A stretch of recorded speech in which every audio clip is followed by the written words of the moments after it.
Welcome in to तैयारी दोस्तों।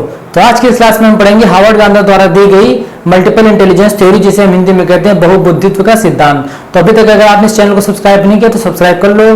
तो यहाँ पर आप अपनी सीटेट एग्जाम्स की और अदर टीचिंग एग्जाम्स की तैयारी अच्छे से कर सकते हो, वो भी कंप्लीटली बिल्कुल फ्री।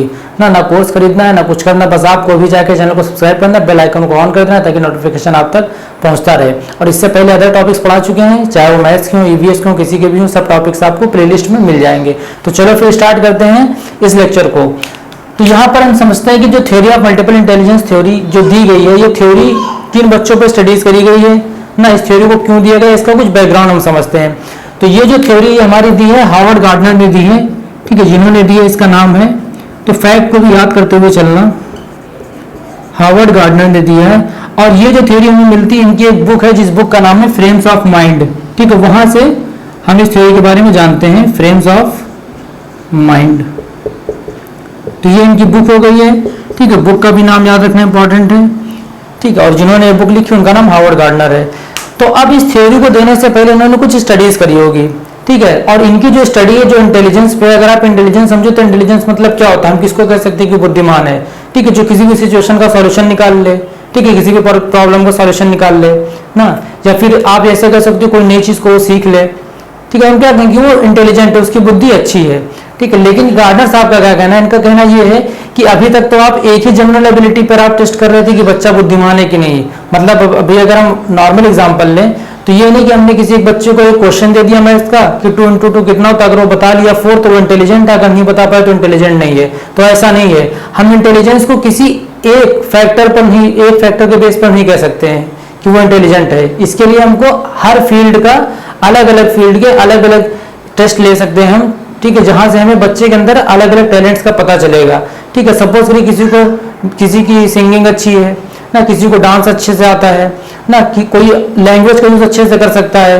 कोई किसी को कन्विंस पावर किसी की अच्छी होती है ना, किसी की कैचिंग पावर अच्छी होती है, कोई चीज़ों को जल्दी सीख सकता है ना। या आप एक सपोज वो कारपेंटर का एग्जांपल लो, अब कारपेंटर क्या उसके अंदर स्किल्स है, उसके अंदर हुनर है। अब ये थोड़ी नहीं कि आप उसको मैथ्स का क्वेश्चन दे दो, अगर वो नहीं सॉल्व कर पाएगा तो आप कह दोगे कि वो इंटेलिजेंट नहीं है। तो गार्डनर का कहना ये था कि मल्टीपल इंटेलिजेंस होती है, हमारे अंदर कोई एक ही इंटेलिजेंस चीज नहीं होती है, ठीक है, इंटेलिजेंस कई चीजों में होती है, ठीक है, वो कुछ भी हो सकती है, किसी भी फील्ड में आप बच्चों को टेस्ट कर सकते हो, उसके बाद आप वहां से कंक्लूड करोगे कि हाँ ये इसके अंदर इंटेलिजेंस है कि नहीं है, ठीक है। अब इसी बेस पर उन्होंने 8 इंटेलिजेंस दी है, ठीक है, कहीं कहीं पर 8 आता है, अगर ऑप्शन में 8 नहीं होगा तो आप 9 भी कर सकते हो, ठीक है। 9 इन्होंने बाद में बढ़ाई थी, लेकिन जो नॉर्मल मानी गई है वो 8 इंटेलिजेंस मानी गई है, ठीक। तो अगर ऑप्शन में कभी 5, 7, 9, 10 ऐसे आए तो वहां पर 9 चूज करना। तो चलो अब वो क्या 8 इंटेलिजेंस होती है उनको हम बारी बारी समझते हैं। तो ठीक है, सबसे पहले हम यहाँ पर समझते हैं जो हमारी सबसे पहली इंटेलिजेंस है वो है वर्बल लिंग्विस्टिक इंटेलिजेंस, ठीक है, हम सब बारी बारी एक एक करके समझेंगे। तो ये जो इंटेलिजेंस होती है, सपोज करिए किसी बच्चे की अगर किसी भाषा को लेकर वो उसका अच्छे से इस्तेमाल कर सकता है, मतलब वो उस भाषा को लेकर अच्छे से बोल सकता है, या वो किसी लैंग्वेज को अच्छे से लिख सकता है, मतलब वो किसी भी लैंग्वेज को इफेक्टिवली अगर यूज कर सकता है, तो हम कह सकते हैं कि उसके अंदर लिंग्विस्टिक इंटेलिजेंस पाई जाती है, ठीक है। मतलब अगर आप एग्जाम में कोई भी क्वेश्चन आ जाए कम्युनिकेशन से रिलेटेड, ठीक है, कन्वर्सेशन से रिलेटेड कि उस अच्छी वार्तालाप कर सकता है, ठीक है, या फिर आप ऐसे कर सकते हो किसी भाषा को अच्छे से लिख सकता है या किसी भाषा को अच्छे से बोल सकता है, तो उसके अंदर किस तरह की इंटेलिजेंस पाई जाती है, तो हम कहेंगे उसके अंदर लिंग्विस्टिक इंटेलिजेंस पाई जाती है, ठीक है, भाषीय बुद्धि उसके अंदर पाई जाती है। अब जो दूसरी हमारी वो है लॉजिकल मैथमेटिकल, मतलब तार्किक गणितीय बुद्धि। अब इसमें क्या होता है कि किसी बच्चे की मान लीजिए मैथ्स बहुत अच्छी है, उसकी कैलकुलेशन पावर अच्छी है, ठीक है, चीजों को कैलकुलेशन अच्छे से कर लेता है, या किसी भी प्रॉब्लम को, ठीक है, मैथ से मतलब यहाँ पे नहीं कि सिर्फ उसकी मैथ ही अच्छी हो, सब एज अ सब्जेक्ट यहाँ पर मैथ मत समझना, ठीक है ना, लॉजिक को भी ध्यान में रखना कि वो किसी चीज का तर्क अच्छे से दे सकता है, या कोई प्रॉब्लम में अगर आप हो तो उस प्रॉब्लम का सॉल्यूशन वो अच्छे से निकाल सकता है, ठीक है, वो चीजों को जल्दी समझ सकता है, ठीक है, किसी चीज को वो डिस्कवर कर सकता है। अगर उसके अंदर ये सब एबिलिटीज हैं या ये सब तरीके की स्किल्स हैं तो हम कह देंगे उसकी कौन सी इंटेलिजेंस है, उसमें लॉजिकल मैथमेटिकल इंटेलिजेंस है, ठीक है, जहां पर वो अपनी लॉजिक का यूज कर सकता है और मैथमेटिक्स का यूज कर सकता है, ठीक है, तो हम कह देंगे उसके अंदर ये इंटेलिजेंस पाई जाती है। अब हम इसी तरीके से तीसरी इंटेलिजेंस देखते हैं। तो ठीक, अब अगर हम देखते हैं हमारी जो तीसरी है म्यूजिकल इंटेलिजेंस, ठीक है, यहाँ नाम से ही समझ गए होंगे कि जिसको म्यूजिक का ज्ञान हो, ठीक है, मतलब जिसे संगीत का आपका उसका पिच के बारे में पता हो ना कि हाई पिच है, लो पिच है, ठीक है, किस टाइप का कंपोज करना है म्यूजिक, जो हमारे जैसे म्यूजिक कंपोजर्स हो जाते हैं ना, इन सब की क्या अच्छी होती है, इन सब के अंदर म्यूजिकल इंटेलिजेंस पाई जाती है, ठीक है। चौथा जो हमारा है बॉडीली कैनेस्थेटिक, ठीक है, जिससे हम कहते हैं शारीरिक कैनेस्थेटिक। मतलब क्या है कि जिस इंसान को अपने बॉडी पार्ट्स का यूज करना आता हो, ठीक है, जैसे अगर आप सर्जन को ले लो तो क्या होगा, उसको अपनी फिंगर्स का यूज करना आता हो, ठीक है। हम आप चले जाएंगे किसी बॉडी को, अगर वहां पे कुछ करने भी चले जाएंगे ना, थोड़ी छोटी मोटी चीज भी अगर दे देगा ना तो क्या हो जाएगा, हाथ कांपेगा, दिक्कत हो जाएगी, ठीक है, क्या पता लाश उठ के खड़ी हो जाए, इतना बुरा हम लोग उस पर सर्जरी कर दें ना। तो ऐसे से इंसान के अंदर जिसका बॉडी को मूवमेंट अच्छे से कर सकते हो, जैसे डांसर्स हो गए आपके, ठीक है, इन सब क्या कर सकते हैं, एथलीट्स हो गए, ठीक है, रनिंग करते हैं या जो भी फाइटिंग करते हो, ठीक है, कुश्ती लड़ते हो, ये सब क्या अपने बॉडी पार्ट्स का अच्छे से यूज कर सकते हैं, ठीक है। मतलब माइंड और बॉडी का इनका कोऑर्डिनेशन अच्छा इस्तेमाल कर सकते हैं, तो उनको हम कह देंगे कि उनके अंदर किस टाइप की इंटेलिजेंस पाई जाती है, बॉडीली काइनेस्थेटिक, ठीक है। मतलब अगर आपका एग्जाम में पूछ ले, किसी एथलीट का एग्जाम्पल दे दे, ठीक है, या फिर किसी सर्जन का एग्जाम्पल दे दे, किसी डॉक्टर का एग्जाम्पल दे दे, ठीक है, आप ऐसे कह सकते हैं कि कोई एक्टिविटी टीचर करा रहा है, ठीक है, जिसमें बच्चे क्या करते हैं, अपने बॉडी हैंड का, ठीक है, बॉडी पार्ट्स का क्या करते हैं, यूज करते हो, तो हम कह देंगे वो किस टाइप की इंटेलिजेंस डेवलप कर रहा है टीचर, बॉडीली काइनेस्थेटिक इंटेलिजेंस को डेवलपमेंट कर रहा है बच्चों में, ठीक है। अब हमारा जो फिफ्थ है उसको हम देखते हैं। अब जो फिफ्थ है हमारी वो है स्पेशल इंटेलिजेंस, जिसे हम विजुअल स्पेशल इंटेलिजेंस भी बोलते हैं और हिंदी में हम इसे स्थानिक बुद्धि बोलते हैं। अब ये ऐसे इंसान के अंदर ये इंटेलिजेंस पाई जाती है, ठीक है, जिसको हम ये कह सकते हैं कि अगर उसको एड्रेस बताओ, ठीक है, कहीं किसी चीज का आप पता बता रहे हो, उस चीज को अगर वो समझ जाए ना, किसी चीज के बारे में आप बता रहे हो, आपने उसको इसकी पिक्चर दिखा दी, ठीक है, आपने उसको एक ओवरव्यू दे दिया ना कि ये चीज यहाँ पर पाई जाती है, यहाँ से आप जाओगे, राइट मुड़ जाओ, लेफ्ट मुड़ जाओ, जो डेली लाइफ में हम यूज करते हैं, जो एड्रेस में पूछ लेते हैं भैया वाला स्कूल कहाँ पर, वाला हॉस्पिटल कहाँ पर है ना, ऐसे में पूछते तो आदमी क्या करता है, हमें बता देता है कि यहाँ से 100 मीटर जाना, लेफ्ट मुड़ जाना, राइट मुड़ जाना।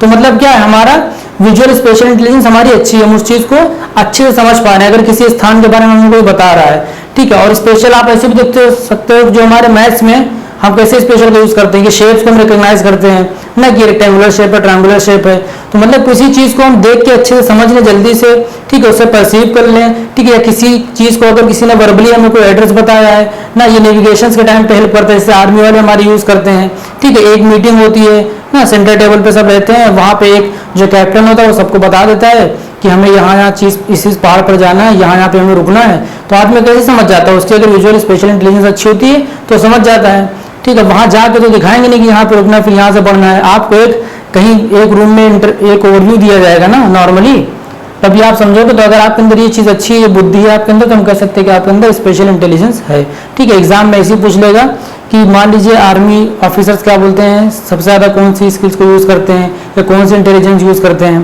ठीक है, तो उसमें यही सब होता है। अब जो हमारा सिक्स्थ है वो है नेचुरलिस्टिक इंटेलिजेंस, ठीक है। अब ये नाम से ही समझ सकते हैं, प्राकृतिक बुद्धि, मतलब जो इन्वायरमेंट फ्रेंडली हो, ठीक है, जिससे नेचर से प्यार हो, ठीक है, जिसे नेचर के पेड़ पौधों के बारे में ज्ञान हो, ठीक है, मौसम के बारे में उसे पता हो ना। होता नहीं कि हमारे बड़े बुजुर्ग क्या देख के बता देते कि आज बारिश हो जाएगी या भैया जल्दी चलो आंधी आने वाली है, तो क्या उनकी नेचुरलिस्टिक इंटेलिजेंस अच्छी है, इसलिए वो ऐसा बता सकते हैं, ठीक है। तो ये सब जो मौसम विभाग वाले यूज करते हैं उनको भी कह सकते हैं कि उनके अंदर भी इंटेलिजेंस अच्छे से पाई जाती है, ठीक है। और भी अदर एग्जाम्पल्स हैं। अब हम समझते हैं हमारी जो बची लास्ट दो इंटेलिजेंस उनके बारे में। सेवंथ इंटेलिजेंस है जिसे हम कहते हैं इंट्रापर्सनल, ठीक है। यहाँ पर देखना ये कंफ्यूजन वाला बहुत होता है, एग्जाम में यही ज्यादा पूछ भी लेता है क्योंकि इसमें कंफ्यूजन बहुत होती है बच्चों को। इंट्रापर्सनल, इंटरपर्सनल, ध्यान रखना, पहले इंट्रा समझेंगे। तो इंट्रापर्सनल जो होती है हमारी आत्मिक बुद्धि, मतलब जहां पर इंसान सेल्फ ऑब्जर्वेशन करता है, अपने आप को समझ सकता है ना, कि जैसे मतलब वो उसका क्या काम है, वो इस चीज को कर रहा है, अपने आप को इवेल्युएट कर रहा है, ठीक, अपना मूल्यांकन कर रहा है जहां पर, ठीक है, उसे क्या अच्छा लग रहा है, क्या खराब लग रहा है ना, अपने आप से कम्युनिकेट कर रहा है, ठीक है, जो अपनी अंतरात्मा से बात कर सकता है, अपनी अंतरात्मा को समझ सकता है, तो हम कहेंगे उसकी कौन सी स्किल्स, कौन सी इंटेलिजेंस है, उसकी इंट्रापर्सनल इंटेलिजेंस है उसमें, ठीक, उसमें ये पाई जाती है। और जो हमारा एट्थ है इंटरपर्सनल इंटेलिजेंस, इसमें क्या होता है कि व्यक्ति जो होता है कि दूसरे व्यक्तियों को समझ लेता है, ठीक है, अपने और उनके बीच में क्या कर सकता है, वो कम्युनिकेट कर सकता है, एक रिलेशन बना सकता है। जो सबसे ज्यादा हमारे जो सेल्स करते हैं, आप मार्केट में देखो, मार्केटिंग वाला जो काम करते हैं, ये हमें कैसे कन्विंस कर ले जाते हैं, क्योंकि इनकी इंटरपर्सनल इंटेलिजेंस बहुत अच्छी होती है ना, ये हमें अच्छे से समझ जाते हैं, ठीक है। तो अगर आप किसी दूसरे व्यक्ति को समझ पा रहे हो, ठीक है, उसको क्या पसंद है क्या नहीं पसंद है, ठीक है, वो कैसे कन्विंस हो सकता है, उसको हम कैसे कन्विंस करेंगे, ये सब चीजें अगर आप समझ सकते हो तो आपकी क्या होगी, इंटरपर्सनल इंटेलिजेंस अच्छी होती है, ठीक है, ये माना जाता है। और इंट्रा में क्या होगा, जब इंसान अपने आप पे कुछ भी जज करे, या अपने आप का कुछ एवेल्युएट करे, कुछ मूल्यांकन करे, या अपने आप को पहचानने की कोशिश करे, अपने आप को पहचान जाए, तो हम क्या कहेंगे कि उसकी इंट्रा पर्सनल इंटेलिजेंस अच्छी है। ठीक है, अब कंफ्यूज मत हो। जैसे इंटरनेट क्या होता है, इंटरनेट सारी दुनिया के नेटवर्क को कनेक्ट करता है। इंट्रानेट क्या होता है, एक ही बिल्डिंग में अगर आप एक नेटवर्क बना रहे हो तो हम कह देंगे इंट्रानेट है, मतलब जहां पर आप कम लोगों का, कम नेटवर्क का यूज कर रहे हो। ठीक है, तो इसको ऐसे समझ लेना। अब जो हमारी 9th है वो है एग्जिस्टेंस इंटेलिजेंस। ठीक है, इन्होंने बाद में दी थी तो उसको भी हम समझ लेते हैं। ठीक है, एग्जिस्टेंस इंटेलिजेंस।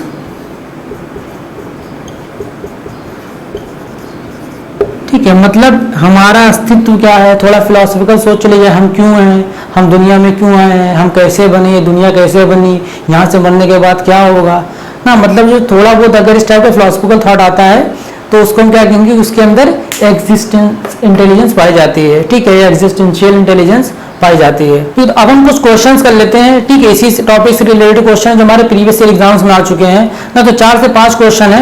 ठीक है, तो आपके स्क्रीन पर आ जाएंगे क्वेश्चन, जिसका आंसर मैं कमेंट में कर दूंगा, क्वेश्चन में समझा दूंगा। ठीक है, तो पहले ट्राई करना, खुद ही आंसर करना, जो नहीं आएगा बाद में कमेंट में उसका आंसर देख लेना। तो पहला क्वेश्चन जो है, according to Harvard Gardner's theory of multiple intelligence how many types of intelligence are there. ना कि गार्डनर के हिसाब से हमारे अंदर कितनी टाइप्स की इंटेलिजेंस पाई जाती हैं, या इनकी जो मल्टीपल थ्योरी इंटेलिजेंस थ्योरी उसके हिसाब से कितनी टाइप की इंटेलिजेंस होती है। ऑप्शन है 3, 7, 9, 12। ठीक है, अब यहाँ पर देखो 8 ऑप्शन नहीं है। ठीक है, तो यहाँ पर क्या हो जाएगा वो आप देख लेना, मैंने वीडियो में बताया है। ठीक है, होती नॉर्मली 8 ही, अगर 8 ऑप्शन में नहीं आएगा तब क्या करना वो आप देख लेना। दूसरा क्वेश्चन हम देखते हैं, which of the following is not one of the multiple intelligence proposed by Harvard gardener. ठीक है, अब यहाँ पर देखना नॉट का है कैपिटल में, इसका भैया ध्यान रखना, यही क्वेश्चन आता है, यही गड़बड़ भी हो जाता है। इनमें से कौन सा है जो उन्होंने गार्डनर ने जो थ्योरी में जो इंटेलिजेंस दी है, ठीक है, वो उनमें से एक नहीं है। कौन सी नहीं है वो देखते हैं हम। लिंग्विस्टिक इंटेलिजेंस है, लॉजिकल मैथमेटिकल इंटेलिजेंस है, इमोशनल इंटेलिजेंस की म्यूजिकल इंटेलिजेंस। इन चारों में कौन सी इंटेलिजेंस उन्होंने नहीं दी आपको वो बताना है। ठीक है, थर्ड क्वेश्चन देखते हैं, which intelligence is associated with sensitivity to nature and the environment. ना कि ऐसी कौन सी इंटेलिजेंस जिसमें इंसान प्रकृति और पर्यावरण के प्रति संवेदनशीलता दिखाता है। ठीक है, ऑप्शन है आपका इंटरपर्सनल, नेचुरलिस्टिक, स्पेशियल, इंटरपर्सनल। ठीक, फोर्थ है a teacher who emphasises hands on experiments and real life applications in their teaching style is most likely catering to students with which type of intelligence. ठीक है, कि एक शिक्षक जो अपने शिक्षण शैली में हैंड्स ऑन प्रयोगों का वास्तविक जीवन, ठीक है, मतलब वो रियल लाइफ एग्जांपल है, उनसे एक हैंड्स ऑन एक्टिविटी करवा रहा है। ठीक है, तो वो किस टाइप के इंटेलिजेंस में डेवलप करना चाह रहा है। ठीक है, लॉजिकल मैथमेटिकल की, बॉडी काइनेस्थेटिक की, स्पेशल इंटेलिजेंस की, म्यूजिकल इंटेलिजेंस। ठीक है, अपने बॉडी पार्ट का यूज करवा रहा है बच्चों को, तो अब देख लो कौन सी इंटेलिजेंस होगी। ठीक है, और लास्ट हमारा question, which intelligence is related to understanding and expressing oneself through art forms such as painting, sculptures and dance. ठीक है, कि कौन सी इंटेलिजेंस जिसमें इंसान किसी चित्र के द्वारा, ठीक है, या डांस के द्वारा अपने फीलिंग्स को या अपनी चीजों को क्या कर आपको समझाना चाह रहा हो। ठीक है, इसमें से कौन सा होगा। ऑप्शन है म्यूजिकल इंटेलिजेंस, लिंग्विस्टिक, या इंट्रापर्सनल, या विजुअल स्पेशल। ठीक है, मतलब किसी चीज को दिखा के आपको चाहता है कि आप उससे परसीव करो, उस चीज को समझो। ठीक है, तो कौन सा होगा इसमें से वो देख लेना। सबके आंसर कमेंट्स में दिए हुए हैं। फिलहाल आप वीडियो को पॉज करना, अगर थोड़ा फास्ट हो गया हो तो काम करना, हर एक क्वेश्चन पे वीडियो को पॉज करके आंसर कर लेना, इतनी इंटेलिजेंस तो आप में होगी। ठीक है, आज के लिए इतना ही है। उम्मीद है कि आप समझ चुके होंगे। आपने कितनी इंटेलिजेंस का यहाँ पर यूज किया इस वीडियो को समझने में, इस लेक्चर को सुनने में, समझने में ना, वो कमेंट कर देना। ठीक है, देखते कौन कौन बता पाता है, और फिर मिलते हैं नेक्स्ट वीडियो में, नेक्स्ट लेक्चर में। तब तक के लिए अगर आपको वीडियो पसंद आई होगी तो 1 मिनट का काम है, जाके चैनल को सब्सक्राइब कर दो, बेल आइकन को ऑन कर देना ताकि नोटिफिकेशन आप तक पहुँचता रहे। ठीक है, मिलते हैं नेक्स्ट वीडियो में, बाय बाय।